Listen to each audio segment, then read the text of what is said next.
Bonjour à tous, bienvenue à cet événement qui se nomme les Semaines de l'évolution professionnelle et qui se déroule donc sur 15 jours du 4 au 15 octobre.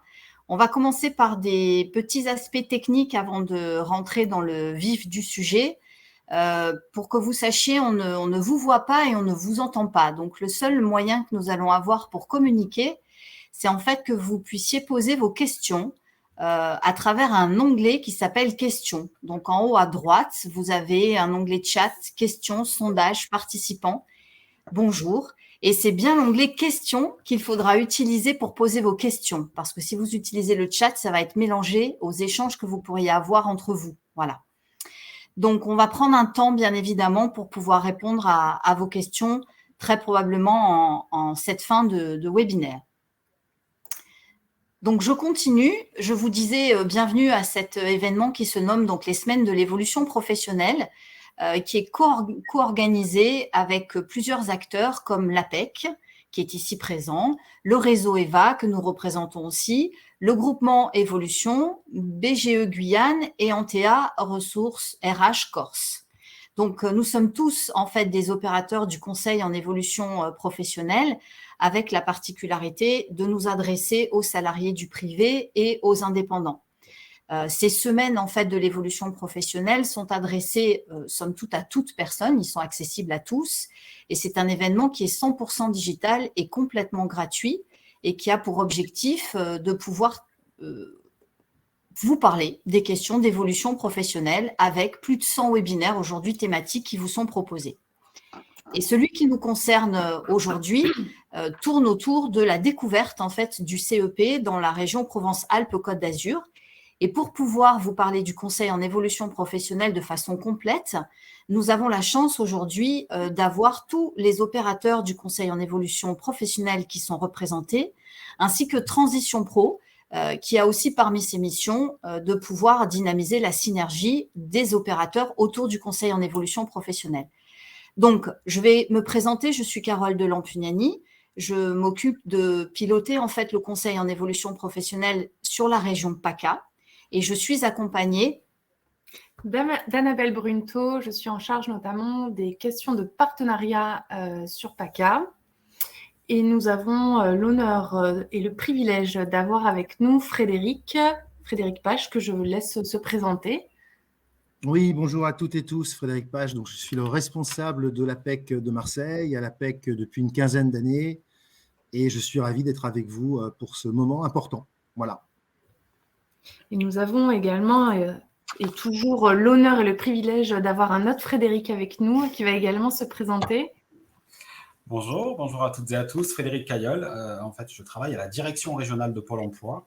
Je suis le chef d'un service qui s'occupe d'accompagner le réseau autour de tout ce qui offre de services, demandeurs d'emploi et entreprises, entre autres. Et ravi d'être avec vous. Et nous avons toujours l'honneur et le privilège, je ne vais peut-être pas faire ce trait d'humour pour tout le monde, mais en tout cas le cœur y est. Nous avons également Martin, il y a une faute d'orthographe à ton nom, donc Martin, je te laisse te présenter. Mais c'est très joli, Martin Day. Alors, oui. bonjour à tous. Martin Davy, Association régionale des missions locales, qui regroupe l'ensemble des missions locales du territoire Provence-Alpes-Côte d'Azur. Et nous avons également la chance d'avoir Géraldine. Bonjour. Donc moi, je suis Géraldine François et je représente ici les Cap Emploi de la région PACA. Et enfin, nous avons également Patrice. Oui, bonjour à tous. Patrice Jamet, je représente les Transitions Pro PACA. Je suis chargé de projet et notamment du suivi de la mise en œuvre du CEP en région Provence-Alpes-Côte d'Azur.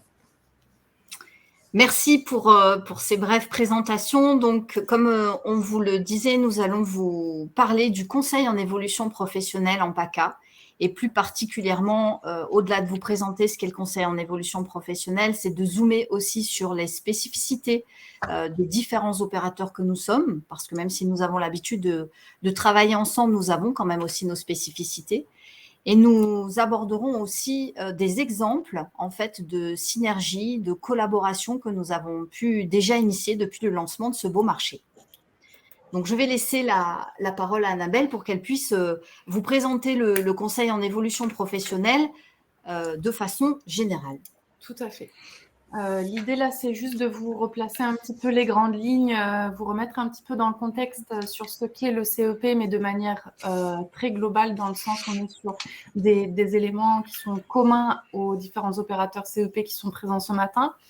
Donc, on est sur un service public, donc un service qui est gratuit et personnalisé, proposé à toute personne qui souhaite faire le point sur sa situation professionnelle. En vue de mettre en œuvre et de formaliser un projet d'évolution professionnelle tel qu'il soit, on y reviendra plus en détail tout à l'heure, et d'être surtout accompagné par des conseillers d'organismes habilités que nous représentons tous ce matin. Également, on est sur des principes de délivrance qui sont communs, donc nous sommes sur un service qui est gratuit, qui est confidentiel, neutre, accessible à tous et impartial. Voilà, sur les grandes lignes de la définition, sur ce qu'est le CEP. On est sur un cadre national rénové, puisqu'il faut savoir que le CEP existe depuis 2014 et a été rénové en 2019. Ce qui change en 2019, c'est notamment le fait que nous avons des opérateurs régionaux qui ont été sélectionnés par France Compétences pour un pilotage et un suivi rigoureux du service délivré. Donc voilà, on est sur un service qui n'est pas tout récent, mais pas non plus très vieux. Et donc aujourd'hui, on vous présente bien ce nouveau service, cette nouvelle mouture qui est rénovée. Toujours sur tout ce qui est commun, on a parlé de la gratuité, de la confidentialité, de la neutralité, impartialité et de l'accessibilité à tous. On est toujours donc sur un service qui est personnalisé, co-construit avec le bénéficiaire en fonction de son projet, ses attentes, ses besoins, ses freins, etc. Et en étroite collaboration avec les différents acteurs des territoires, que ce soit sur les secteurs que ce soit les acteurs de l'orientation, de l'emploi ou de la formation. Et on s'est tous engagés pour mieux faire connaître ce service, être vraiment sur un rôle de fil rouge de l'accompagnement des transitions professionnelles au sens large, et de promouvoir bien sûr un service de qualité qui s'adapte vraiment à la demande et aux besoins des bénéficiaires plutôt que l'inverse. Donc, on a commencé à vous l'indiquer en début, en tout cas en présentation des différents intervenants, qu'on remercie très chaleureusement d'avoir accepté notre invitation et de vous être mobilisés ce matin. Quoi qu'il en soit, cet après-midi d'ailleurs, je te sens sourire. Plutôt cet après-midi, pardon. Du coup, nous avons donc le réseau EVA que nous représentons, donc davantage à destination des salariés du secteur privé et des indépendants, Pôle emploi qui s'adresse essentiellement aux demandeurs d'emploi, l'APEC pour les cadres, le réseau des missions locales pour les jeunes de moins de 26 ans et le réseau des Cap Emploi pour les personnes en situation de handicap. Je vais laisser la parole aux collègues pour que justement on puisse vous présenter chacun nos spécificités, que vous puissiez comprendre qui est-ce qu'on est, comment est-ce qu'on fonctionne ensemble, et puis on basculera sur les synergies par la suite.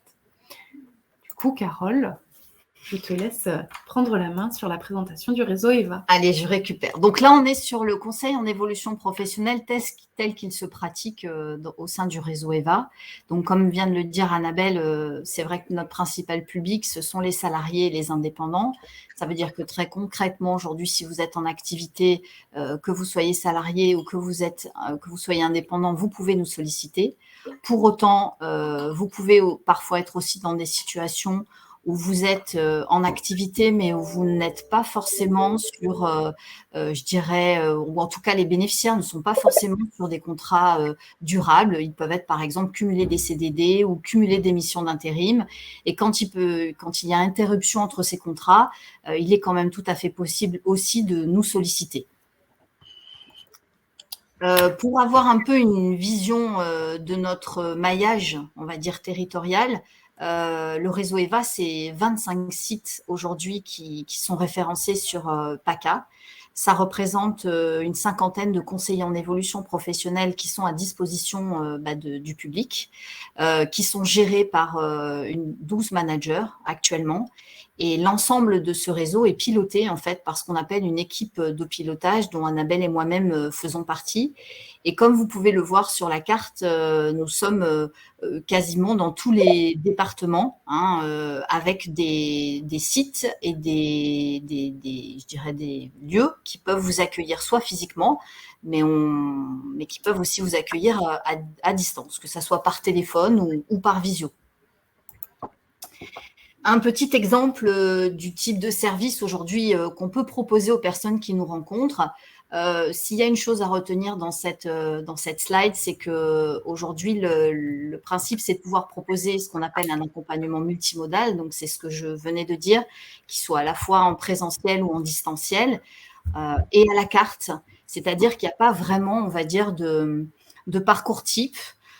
Pour autant, vous pouvez avoir besoin tout simplement, je dirais, d'un conseil et dans ces cas-là, il suffira de nous rencontrer une fois. Ou vous pouvez aussi avoir besoin de plus et du coup de passer un peu plus de temps avec nous, d'avoir plusieurs rendez-vous, que tout ça s'inscrive dans la durée. Et dans ces cas-là, on peut vous proposer un accompagnement, je dirais, plus approfondi qui peut vous aider dans la formalisation de votre projet ou encore la mise en œuvre du projet. Donc là, on a pris un petit exemple pour illustrer tout ça. Un monsieur qui s'appelle Joachim, qui est un vrai monsieur, qui nous a rencontrés et qui a pris un rendez-vous en passant par la plateforme d'aiguillage qui permet de bien identifier si aujourd'hui la personne est au bon endroit pour ne faire perdre de temps à personne. Et dans la mesure où la personne est au bon endroit, à ce moment-là, un rendez-vous avec un conseiller lui est proposé. Et il se trouve que Joachim avait besoin non seulement de faire le point sur sa situation, mais aussi de voir dans quelle mesure l'idée ou le projet qu'il envisageait en termes de reconversion était bien en fait en cohérence avec ses besoins, ses motivations, et puis aussi d'avoir une idée précise du financement qu'il allait pouvoir mobiliser, puisque Joachim, il envisageait de passer par une formation. Donc ça, c'est ce qu'on a fait dans le cadre du premier entretien. Et il a été co-décidé en fait que l'accompagnement se poursuive. Et dans le cadre de cet accompagnement, on a pu aider Joachim à élaborer un projet de reconversion de chauffeur de bus. Donc, on a travaillé avec lui les questions d'enquête métier, d'analyse de l'emploi. On lui a permis aujourd'hui de faire un choix de formation qui était le plus adapté, le plus cohérent possible avec son projet. Et on l'a aidé après dans la mobilisation d'un dispositif de financement que vous devez tous très bien connaître, qui s'appelle le PTP, le projet de transition professionnelle. Pour vous donner une ordre d'idée sur le conseil personnalisé, on est à peu près sur une durée de 2 mois d'entretien. Et sur l'accompagnement, on peut aller jusqu'à 6 mois. Et si on met en place un accompagnement à la mise en œuvre, comme dans l'exemple qui est donné là, où on a pu aider Joachim derrière à concrétiser sa reconversion et on a travaillé avec lui sur toutes les questions de techniques de recherche d'emploi, eh bien, ça peut aller jusqu'à 12 mois. Donc, on peut accompagner une personne jusqu'à 12 mois si ça s'avère nécessaire. Voilà, je vais passer la main à Frédéric qui va nous parler du CEP pour l'APEC. Voilà, merci beaucoup, Carole. Donc l'APEC, la plupart d'entre vous, j'espère en tout cas, connaît, c'est l'assaut pour l'emploi des cadres. Quand on dit les cadres et à quel moment pour les cadres, peu importe la période, finalement, quelle que soit leur situation, que les personnes soient en poste ou en recherche d'emploi, ils peuvent s'adresser à l'APEC. Il y a un petit piège, c'est que dans le logo APEC, assaut pour l'emploi des cadres, il manque 2 lettres, J et D. Parce que l'APEC est en plus la structure qui peut également faire du CEP auprès des jeunes diplômés. Alors, c'est quoi un jeune diplômé au sens APEC? Ce sont les jeunes qui ont au minimum une licence, généraliste ou professionnelle, a fortiori un Bac+5 qui sont majoritaires. Mais c'est de penser à l'APEC aussi par rapport à ces jeunes qui peuvent à un moment donné être évidemment, et c'est pas ils peuvent être, c'est que beaucoup le sont, et la crise a malheureusement accentué le volume, entre guillemets, de jeunes en recherche d'emploi, mais également d'alternance ou de formation complémentaire. On voit très concrètement pas mal de jeunes se poser des questions sur la poursuite de leurs études ou des questions autour d'un double cursus en lien au marché. Et ça, ce sont des sujets qu'on traite au quotidien. Et pour terminer, qui sont renforcés d'ailleurs par un dispositif récent qui s'est accentué avec le ministère du Travail et notre direction générale, de façon à ce qu'on puisse avoir plus de ressources encore pour accompagner ces jeunes qui sont en recherche de leur premier emploi. La couverture géographique, elle est nationale, avec une 50aine de sites, et la PACA, mine de rien, c'est 10% à peu près de l'effectif des sites, puisqu'on est localisé à Marseille, à Aix, à Avignon, à Toulon et à Nice. En plus de ça, la spécificité de notre région, c'est que c'est PACAC, étant donné qu'on a ouvert également à Ajaccio. S'il y a des Corses, bonjour à eux. L'offre de service de l'APEC, pour cela résumer, elle est, d'abord pour ceux qui aiment l'histoire et la mise en œuvre des règles, elle est la suite logique de ce qui est inscrit, Carole l'a expliqué, en 2014 dans les textes, avec finalement le conseil individuel qui est porté, qui s'appelle le CEP, qui est porté par 5 acteurs. Bon, je passe sur l'histoire, ce qui est important, c'est aujourd'hui et maintenant.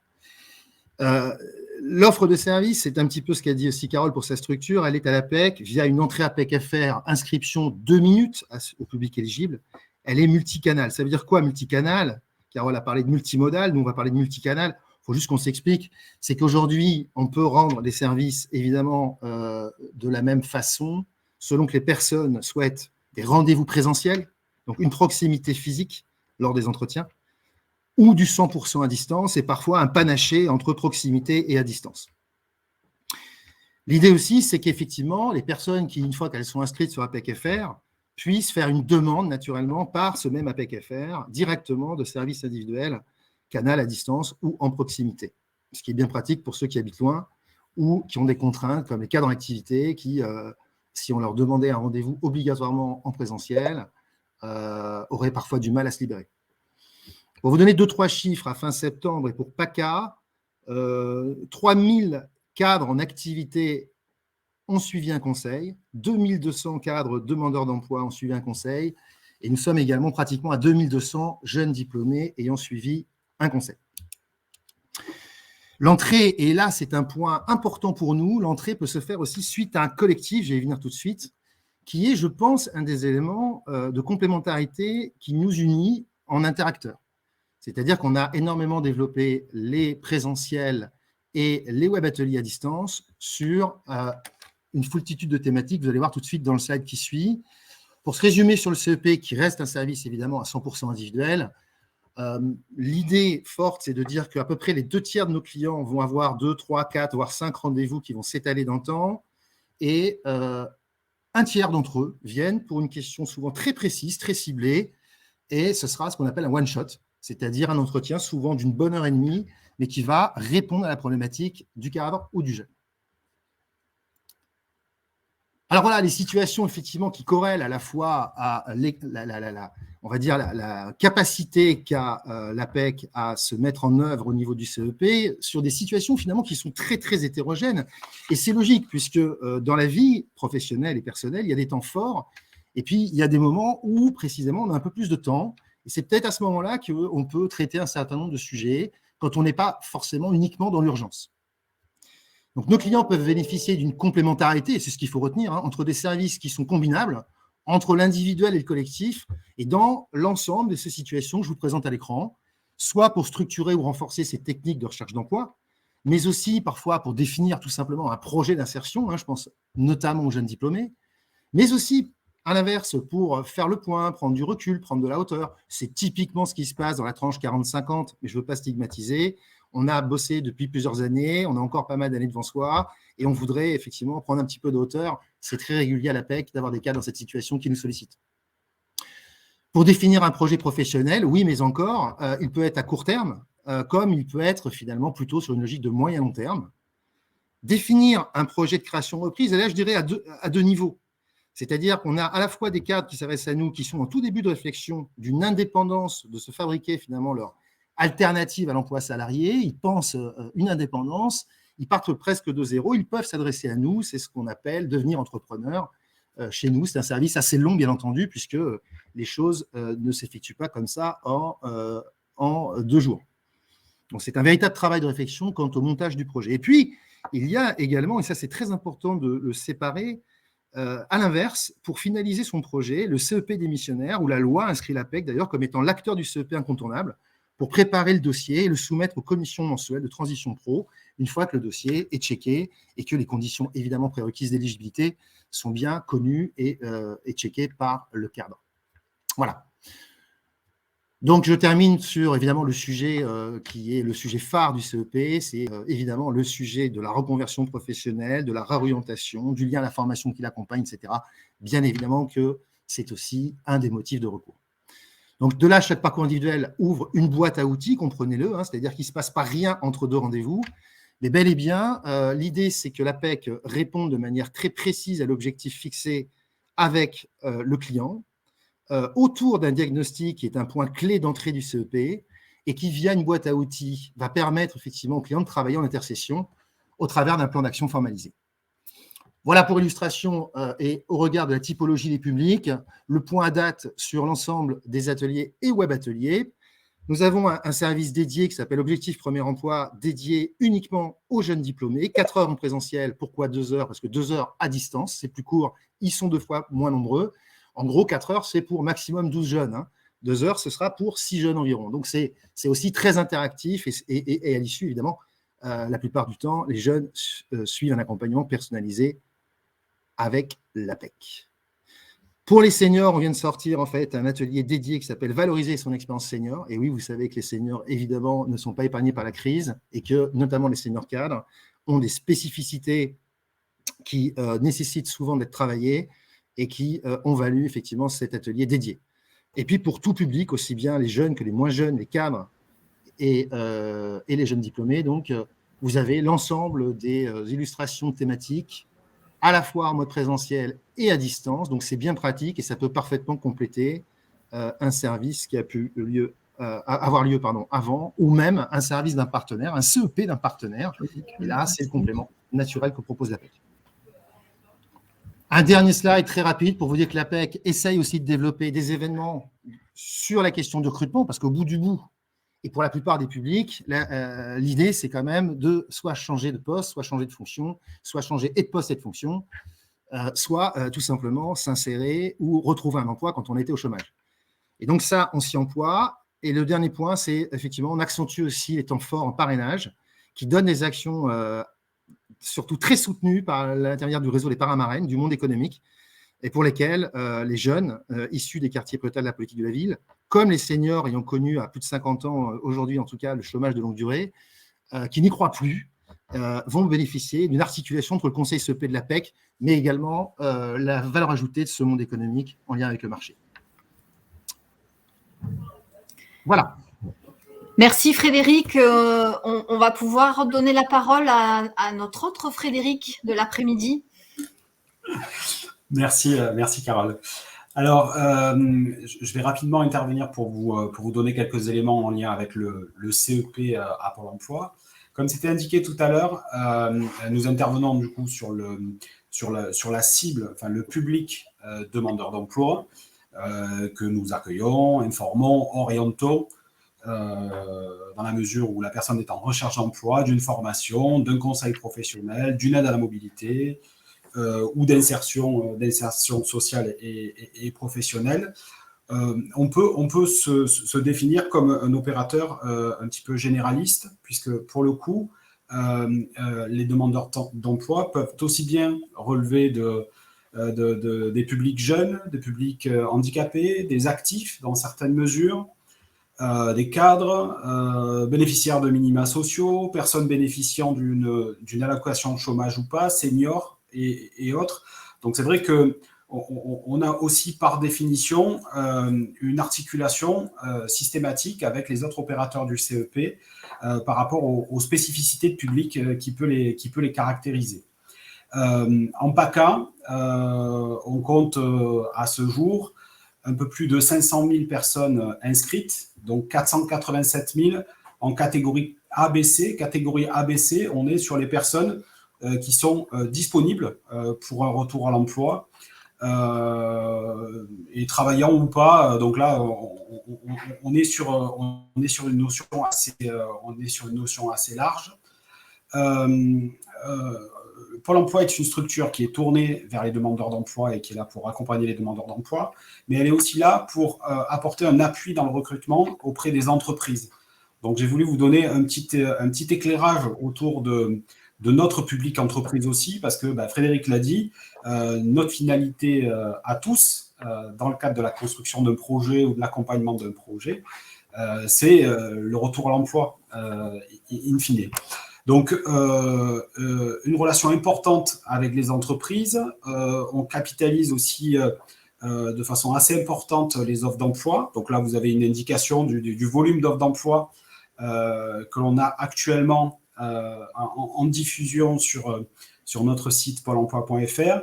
Ce qu'il faut avoir à l'esprit par rapport aux offres d'emploi, c'est également que dans ces offres d'emploi, il y a les offres d'emploi qui sont recueillies par Pôle emploi, mais également des offres d'emploi qui sont recueillies par d'autres opérateurs et qui sont agrégées et mises à disposition de toutes les personnes, enfin de tous nos publics et autres d'ailleurs, puisque notre site est ouvert à tous. Et vous avez une petite indication également sur la part des entreprises qui nous ont confié des projets de recrutement, qui est assez significative puisqu'on est autour de pas loin de 30 000 entreprises. Donc ça, c'est un petit peu pour vous décrire les publics en lien avec le CE. En quelques chiffres, Pôle emploi PACA, c'est un réseau de 4600 collaborateurs sur la région, donc c'est une grosse structure. Sur la région, on a 60 agences qui sont réparties dans 5 directions territoriales, donc directions territoriales qui correspondent en gros à des départements. On a une plateforme régionale de production aussi qui est plus connue, notamment sous le nom 3949 ou 3995, puisqu'elle intègre à la fois une plateforme téléphonique pour répondre aux sollicitations des demandeurs d'emploi et entreprises, et qui aussi intervient de façon centralisée sur un certain nombre de traitements. Et sur cette petite carte, vous voyez apparaître aussi un nombre assez important de lieux partenaires, parce qu'en fait, une bonne partie des services de Pôle emploi sont aussi dématérialisés, notamment pour s'inscrire à Pôle emploi. Il faut le faire en utilisant notre site. Et on est conscient que tout le monde n'est pas forcément équipé, tout le monde n'est pas forcément en capacité d'accéder à tous nos services. Donc, on s'appuie sur un réseau de partenaires pour pouvoir accéder à ces éléments. Et donc, un élément assez important pour relayer notre offre de service et appuyer nos publics, c'est le site pôle emploi.fr, qui est un site sur lequel on peut réaliser beaucoup d'actes en lien avec la recherche d'emploi. Que ce soit, tout à l'heure, je parlais d'inscription, de dépôt de CV, des tas d'actes qui sont liés avec l'indemnisation, mais aussi des actes qui relèvent du CEP autour de la recherche d'emploi, recherche de formation ou accès à l'info de façon globale. Donc là, c'est pour notre réseau. On va rentrer un petit peu plus dans la façon que nous avons à Pôle emploi d'aborder le CEP. Donc en fait, notre offre de service aux demandeurs d'emploi est différenciée en fonction de la situation des demandeurs d'emploi. Et donc notre approche du CEP va être adaptée en fonction du public que nous allons avoir en face de nous. Vous voyez apparaître là plusieurs notions, notamment en termes d'accompagnement. Ce qu'on appelle notamment l'accompagnement renforcé, qui est en fait qui est destiné aux personnes les plus éloignées de l'emploi et qui ont vraiment besoin d'entretien physique régulier, d'échanges réguliers, d'appui dans la construction d'un projet ou dans la recherche d'emploi. On a ce qu'on appelle l'accompagnement guidé pour les demandeurs d'emploi qui ont besoin d'un appui dans leur recherche, mais où on peut plus facilement dématérialiser un certain nombre d'échanges, où on peut aussi utiliser le mail ou tout autre canal qui demande un petit peu plus d'autonomie. Donc ces deux niveaux là d'accompagnement sont des niveaux qui correspondent à du conseil en évolution professionnelle chez nous. On a aussi une grosse partie de la population sur lesquels on intervient sur une notion de suivi et d'appui à la recherche, puisque dans nos publics, on a aussi une partie des personnes inscrites qui sont plus autonomes, plus proches du marché du travail, qui sont moins en attente d'un accompagnement et moins en attente de conseils en évolution professionnelle que d'autres publics. Et pour ces publics aussi, on développe une offre de services adaptée, alors avec pas mal d'outils à distance. Ils peuvent utiliser notre site pôle emploi.fr. On a créé aussi des réseaux sociaux internes fermés qui permettent de partager de l'information et d'aider dans le retour à l'emploi. Et on a une dernière catégorie d'accompagnement que je rassemblerai avec sous le vocable un petit peu accompagnement intensif. Là, on parle plus particulièrement de l'accompagnement global. Mais en gros, c'est de l'accompagnement un petit peu plus ciblé pour des publics. Donc là, quand on parle d'accompagnement global, qui vont avoir des problématiques sociales un petit peu plus élevées et pour lesquelles on va travailler dans le cadre du CEP avec d'autres opérateurs, comme notamment le conseil départemental qui va pouvoir intervenir plus sur la partie sociale et se coordonner avec les conseillers de Pôle emploi qui vont intervenir un petit peu plus sur la partie appui au retour à l'emploi. On a comme ça toute une gamme d'accompagnements un petit peu spécialisés qui sont en train de se développer, que ce soit sur les jeunes, que ce soit sur des publics en lien avec des QPV. Et tout ça fait partie de l'offre de service telle qu'on la décline dans le cadre du CEP. Une dernière petite partie, simplement pour vous dire que Pôle emploi joue aussi un rôle assez important dans tout ce qui est orientation et formation. Alors, c'est quelque chose qu'on a peut-être moins à l'esprit quand on parle et qu'on pense à Pôle emploi.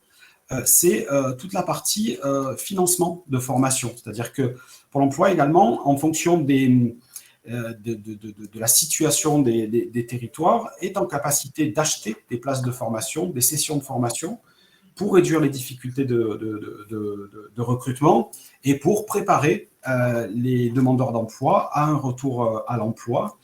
On est notamment, alors c'est une particularité de la région PACA, particulièrement actif dans le pacte ou le PRIC, selon l'angle qu'on prend, où on peut mobiliser des fonds importants qui ont été octroyés sur ces 4 dernières années par l'État et ainsi financer, mettre en place un grand nombre de parcours qualifiants et à ce titre, du coup, contribuer au CEP.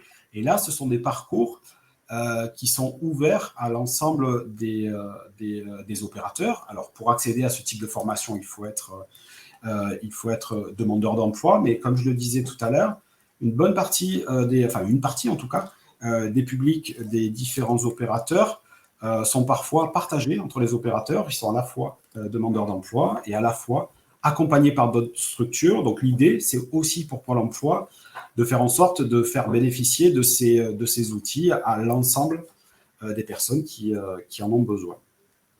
Voilà pour la partie Pôle emploi. Merci Frédéric. On va donner la parole à Martin.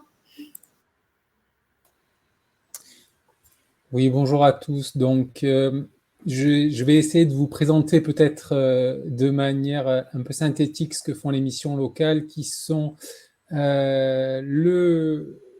on va dire, le rassemblement de structures qui s'occupent de l'insertion pour tous les jeunes entre 16 et 25 ans. Alors, quand je dis tous les jeunes de 16 à 25 ans, c'est parce que je prends en compte le fait qu'on peut recevoir des jeunes qui seraient scolarisés ou en emploi, mais on ne pourra pas contractualiser un accompagnement avec eux. Donc, nos dispositifs d'accompagnement sont réservés à des jeunes qui seraient, on va dire, déscolarisés et donc en recherche d'insertion, emploi, formation. On va les aider sur leur orientation professionnelle et surtout sur l'ensemble, on va dire, des freins périphériques qui pourraient exister pour un accès à l'autonomie. Quand je dis autonomie, c'est accès à l'emploi durable avec, bien sûr, tous les facteurs qui permettront aux jeunes de s'inscrire dans l'emploi et passer à la vie adulte. Donc, on travaille, bien sûr, sur le logement, la santé, la mobilité, l'appui financier. Quand je parle, ça peut être aussi l'accès aux droits. Voilà, donc quand l'émission… Ah, c'est moi qui fais passer les slides, pardon. Voilà, donc je vais aller directement sur la manière dont on est réparti sur la région Provence-Alpes-Côte d'Azur. Donc, ce sont 28 missions locales avec 429 lieux d'accueil, ce qui permet d'avoir une proximité et que chaque jeune puisse accéder à une mission locale à moins de 10 km de chez lui environ. 1200 professionnels, on travaille énormément avec les entreprises, 17 000 entreprises en contact, partenaires, et on accompagne chaque année 110 000 jeunes et 140 000 sont passés au moins une fois par une mission locale. Venons-en au CEP. Quand le CEP est sorti en 2015, si je ne dis pas de bêtises, le cahier des charges des CEP correspondait déjà à peu près à ce que faisaient les missions locales. Donc, l'offre de service des missions locales n'a pas été complètement modifiée quand le CEP est arrivé. Par contre, il a fallu mettre en place des manières de travailler et donc de dire que chaque jeune accompagné dans le cadre d'une contractualisation d'accès à l'emploi et à l'autonomie, qui s'appelle le PACA, sera inscrit dans une démarche CEP. Le changement majeur, ça a été de donner plus de place aux jeunes et plus d'autonomie dans son parcours, et donc d'adopter pour les conseillers qui sont devenus des CIP, des conseillers en insertion professionnelle, la posture de tenir conseil. Donc, que le jeune développe une capacité lui-même à s'orienter au long de sa vie professionnelle. Alors, bien évidemment, on travaille avec l'ensemble des acteurs qui sont intervenus avant nous et qui vont intervenir après. Ce qu'il faut retenir, alors je le fais brièvement, bien sûr, vous avez compris, mais je pense que c'est pas plus… si je devais vous expliquer la totalité de l'offre de services des missions locales, je pense que ça prendrait beaucoup trop de temps.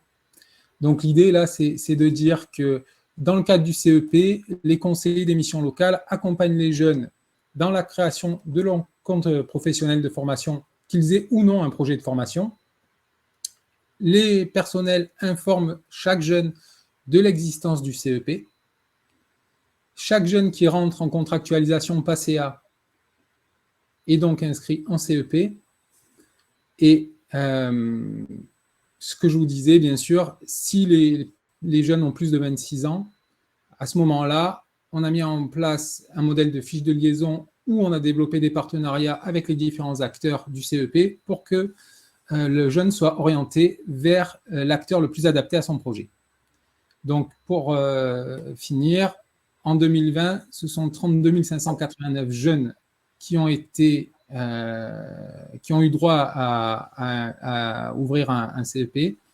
Et actuellement, on en est à peu près à la moitié, un petit peu plus. Donc, ça veut dire qu'on est à peu près sur les mêmes volumes. Voilà. Ah ben, c'est pas moi. Voilà. Merci Martin. Géraldine. Ça y est. Bonjour, je vous ai retrouvé, je suis contente, j'ai eu peur parce que j'ai disparu pendant un petit moment là. Je vous ai retrouvé, donc c'est parfait. J'interviens donc par rapport aux opérateurs du service public de l'emploi, donc j'interviens bien en dernier parce qu'en fait on intervient bien en complémentarité justement du service public de l'emploi car on est un opérateur plus spécialisé on va dire et on est opérateur du conseil en évolution professionnelle. Donc, les Cap Emploi, c'est l'expert dans l'accompagnement et la construction de parcours vers et dans l'emploi des publics qui nécessitent bien sûr un accompagnement spécialisé et renforcé au regard de leur handicap. Donc, on n'a pas vocation à accompagner tous les travailleurs handicapés dans le cadre du CEP, mais bien d'agir en complémentarité avec les acteurs du droit commun. Et on va prendre en charge la personne, le salarié ou le travailleur indépendant quand le handicap et le frein principal à son parcours professionnel. Donc, notre public, il est plus large. Ce sont bien sûr les demandeurs d'emploi, les salariés, mais également les agents de la fonction publique et les travailleurs indépendants par rapport au fait que leur handicap ou leur état de santé est le frein principal. Et il faut bien sûr que ces personnes soient bénéficiaires de la loi de l'obligation d'emploi ou en voie de l'être. et on intervient aussi auprès des employeurs privés comme publics, quelle que soit leur taille, qu'ils soient soumis ou pas à l'obligation d'emploi. Donc, le réseau des Cap Emploi, enfin, Cap Emploi appartient à un réseau national qui est constitué, donc le réseau KEOPS, qui est constitué aujourd'hui de 98 organismes qui sont présents dans chaque département de France, y compris en métropole et dans les DOM-TOM. Et donc, pour la région PACA, on est 6 Cap Emploi. Donc, notre offre de service, on s'inspire également de l'arrêté et on décline l'offre de service de la même façon que les opérateurs de droit commun. On propose bien sûr un accueil individualisé, personnalisé et adapté aux besoins de la personne, en prenant bien sûr en compte sa problématique santé, son handicap et les répercussions de son handicap dans sa logique de parcours professionnel. C'est pourquoi notre accompagnement démarre toujours par un diagnostic emploi, en définissant bien les besoins en compensation, car pour le public qu'on va accompagner, même dans le cadre de l'évolution professionnelle, il y aura certainement des besoins en compensation. Donc nous, on va accompagner de par notre offre de service où on peut aussi bien accompagner un salarié qu'un travailleur indépendant, puis une rupture de parcours, puis il va s'inscrire en tant que demandeur d'emploi. Donc on va bien accompagner. On est bien sur la sécurisation du parcours professionnel, quel que soit en fait le statut de la personne, comme je le disais tout à l'heure. Et il y a des passages de relais entre nos deux axes, à la fois l'axe insertion et maintien, sans rupture de parcours. Et on accompagne tout au long de la démarche, à savoir de la phase de la prise de recul à l'élaboration de projet jusqu'à sa mise en œuvre, voire même jusqu'à l'intégration en entreprise. Et on a bien sûr une connaissance et une maîtrise de l'ensemble des dispositifs et on peut mobiliser les dispositifs de droit commun et de droit spécifique. Voilà, c'est ce que je voulais. Alors, j'ai dû louper une étape de la présentation des chiffres, mais c'est pas grave.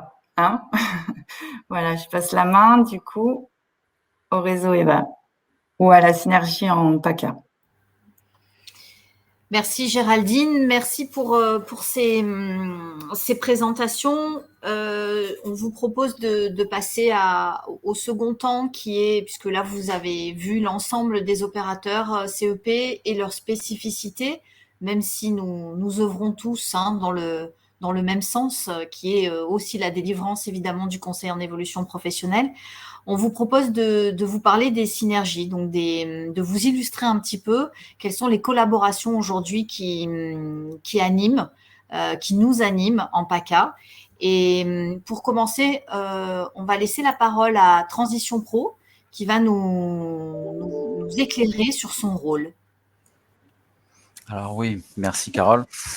Alors, en introduction, après que les 5 opérateurs se soient présentés, je vais vous présenter un autre acteur important du conseil en évolution professionnelle, c'est Transition Pro. Alors, qu'est-ce que c'est que Transition Pro? Tout part de la dernière réforme de la formation professionnelle continue en septembre 2018. La loi à venir a créé des commissions paritaires interprofessionnelles régionales, des CPIR, ça c'est le terme technique, des CPIR.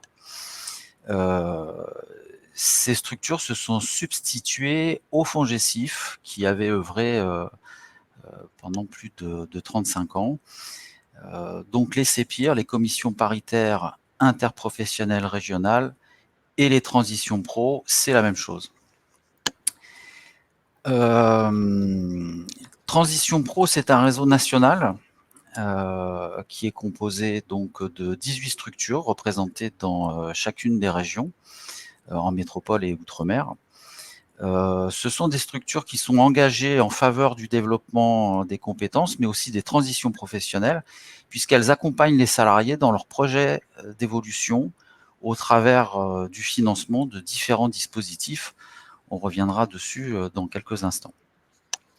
Alors, les transitions pro sont agréées par l'État, par le ministère du Travail, de l'Emploi et de l'Insertion, qui nous a confié différentes missions comme la gestion et le financement des dispositifs PTP et transition collective, l'examen et la délivrance, le cas échéant, des attestations de caractère réel et sérieux en ce qui concerne cette fois-ci le dispositif démissionnaire, mais également la gestion des jurys et des dossiers de demande dans le cadre des certifications CLEA. Alors, comme nous sommes responsables aussi de ce que nous finançons, on nous a également confié le contrôle de la qualité des formations qui sont dispensées dans le cadre des dispositifs que nous finançons, en l'occurrence le PTP et transition collective. Et puis enfin, on nous a également confié le suivi de la mise en œuvre du CEP en région. Alors, il s'agit là aussi d'une mission réglementaire qui est décrite notamment dans l'arrêté du 29 mars 2019, qui n'est autre en fait que le cahier des charges du CEP.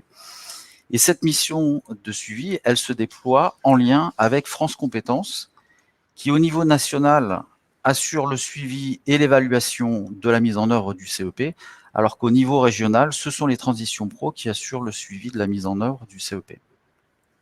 Alors cette organisation à double niveau, elle permet d'enrichir le suivi national par des analyses régionales, au travers notamment d'un rapport annuel qui est réalisé par les transitions pro et qui est remis à France Compétences. Alors ce travail et plus généralement cette mission, elle vise à favoriser une action coordonnée des opérateurs, des 5 opérateurs qui viennent de se présenter, et à optimiser la mise en œuvre du CEP en région. Alors, si on reprend l'esprit de ce qui est inscrit dans le cahier des charges du CEP, en fait, cette mission vise à fluidifier et à sécuriser les parcours des bénéficiaires. Je crois que j'avais oublié d'appuyer sur le changement de slide. Alors, concrètement, en lien avec les notions de synergie,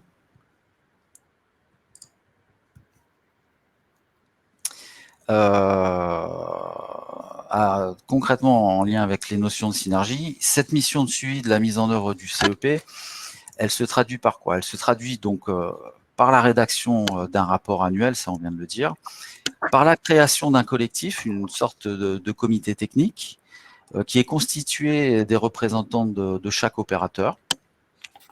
Alors on y traite de la coordination des actions de communication, par exemple, concernant le CEP, l'amélioration de la visibilité ou de l'identité du CEP, du développement de l'interconnaissance aussi entre les opérateurs du CEP et Transition Pro. On peut également y traiter du développement d'actions territorialisées, par exemple. C'est également la signature de conventions de partenariat entre opérateurs du CEP et Transition Pro PACA. C'est la mise en place par Transition Pro de services de support technique à destination des opérateurs pour le dispositif démissionnaire, ou encore la collaboration engagée de Transition Pro dans le dispositif transition collective, notamment implication dans les réunions lors de son lancement ou lors des comités de pilotage des plateformes régionales, par exemple. Alors, avant de rendre la parole à mes collègues, et en guise de conclusion et de transition, je soulignerai quand même 2 choses. C'est que Transition Pro PACA est un acteur incontournable du CEP, du Conseil en évolution professionnelle en région, pour au moins 2 raisons. Alors, de par ses missions et son engagement en faveur du développement des compétences et des transitions professionnelles, pour la petite histoire, il faut savoir qu'en 2021, Transition Pro PACA, c'est 49 millions d'euros de budget destiné au financement de parcours de transition professionnelle. Concrètement, c'est du financement pour les dispositifs PTP et transition collective. Et puis, c'est un acteur incontournable aussi du fait que nous sommes l'un des principaux réceptacles du CEP, puisque un grand nombre des projets qui sont soumis pour demande de financement, un grand nombre de ces projets sont ou ont été accompagnés dans le cadre du Conseil en évolution professionnelle par l'un ou l'autre des opérateurs ici présents. Alors voilà, je pour une présentation rapide, succincte et concise, je laisse la parole à présent à mes collègues qui vont vous présenter des exemples plus concrets de synergies mises en place dans le cadre du CEP, du Conseil en évolution professionnelle. Merci pour la transition, Patrice, sans vouloir faire de mauvais jeux de mots. Je laisse la parole à Annabelle et Géraldine pour qu'elles présentent un premier exemple de synergie entre le réseau EVA, Keops, Cap Emploi et l'AGFIP. Merci Carole. Du coup, effectivement, je vois que le timing tourne, donc on va essayer de vous donner les grandes lignes qui sont représentatives de ce partenariat. Si jamais vous êtes intéressé pour en savoir plus, Géraldine, je parle sous ton contrôle, mais j'imagine qu'on peut se tenir à disposition des différents partenaires pour creuser davantage les axes sur lesquels on travaille ensemble. En tout cas, on a eu l'occasion de signer une convention donc, au niveau régional le 25 janvier de cette année qui a permis un certain nombre de choses. Donc, qui permet en fait d'avoir une complémentarité, justement, une articulation entre nos deux services et surtout un maillage territorial en fait par rapport à la prise en charge et par rapport à la réorientation des personnes. C'est important pour les gens qu'on accompagne dans nos réseaux respectifs quand la réorientation elle est fluide. Donc c'est ce que permet aujourd'hui cette convention régionale et ce qui permet aussi d'avoir une interconnaissance en fait des équipes respectives en ayant tous une offre de service qui est globale, hein, c'est la délivrance du CEP, et une meilleure prise en charge pour les gens quand ils sont travailleurs handicapés. Voilà en gros. Hein. Oui, en quelques mots, on l'a fait très rapide, mais effectivement, l'idée c'était de pouvoir mobiliser la bonne offre de service au bon moment pour les personnes qu'on accompagne et du coup de vraiment lier tous les accompagnements qu'on peut faire de chacun des côtés pour éviter le ping-pong. Et donc, on a travaillé en harmonie ensemble et auprès de l'ensemble de nos conseillers pour accompagner au mieux ce public commun. Et on a été ravis de le faire. Tout à fait. Et du coup, sans transition aucune, je garde la parole. L'idée, c'était cette fois-ci de mettre en lumière l'expérimentation qu'on a pu faire sur le territoire du 04. Donc, Martin, oui, je te vois, tu es avec nous. Tu veux commencer à en dire deux mots ? Ah, tu as ton micro de coupé, Martin.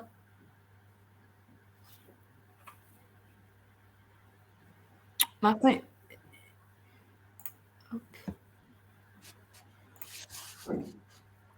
Tu as ton micro de coupé, Martin. Il faut juste...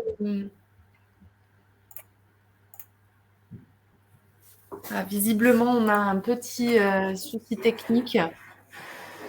Regarde si tu peux pas l'activer toi, ma belle. Non, je demande l'activation, mais je ne peux pas lui activer directement. Peux-tu résumer, Annabelle ? Voilà, je vais résumer. Si tu veux compléter Martin dans le chat, quoi qu'il en soit, sous l'impulsion, donc à la suite d'échanges qu'on a pu avoir entre la RDML PACA et le réseau EVA, on a mis en place une expérimentation sur le territoire du 04.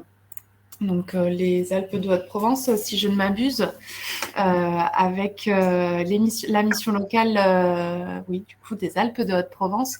L'idée, c'était sensiblement la même, c'était vraiment d'être dans une notion de parcours sans couture, donc dans notre jargon, j'imagine que ça va vous parler, vraiment d'assurer un suivi et une capitalisation des différents accompagnements CEP entre opérateurs CEP. Donc quand on a une personne qui passe... du réseau des missions locales au réseau EVA et vice-versa, même si c'est plutôt dans ce sens-là. Donc, on a visé un public en particulier qui était celui des jeunes proches de la sortie de l'accompagnement de la mission locale et ou de l'emploi, avec différents objectifs. Au-delà de ce parcours sans couture, c'était vraiment donc la meilleure interconnaissance et la meilleure connaissance entre nos services et de pouvoir améliorer l'articulation entre nos accompagnements et capitaliser sur l'accompagnement de CEP. On a eu l'occasion de faire un bilan à 6 mois suite aux présentations à l'ensemble des équipes où on a pu constater qu'on était à 11% de réorientation entre nos services. Et vous avez dans les petites bulles des actions un peu plus concrètes, en tout cas qui illustrent, il va se reconnecter, qui illustrent de manière plus concrète ce qu'on a pu faire de temps. Et Martin semble avoir retrouvé son micro. Eh bien, écoutez, ouais, j'ai dû mettre à jour mes paramètres. Voilà. Donc, maintenant que je suis mise à jour de mes paramètres, qu'est-ce que dire tu as très bien expliqué ce qu'on avait fait. Voilà, l'idée, c'est quand même de pouvoir faire en sorte d'obtenir une continuité pour les jeunes. Hein. J'imagine que c'est ce que tu as dit pendant que je bataillais avec l'outil.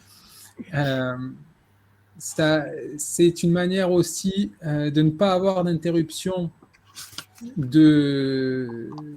d'accompagnement pour un jeune qui ne serait plus on va dire qu'il ne rentrait plus dans les critères de la mission locale, tout simplement parce qu'il a plus de 26 ans et qu'on ne peut plus l'accompagner correctement. Donc voilà, c'est une manière de lui donner une continuité dans son parcours, puisque l'évolution professionnelle, c'est tout au long de la vie.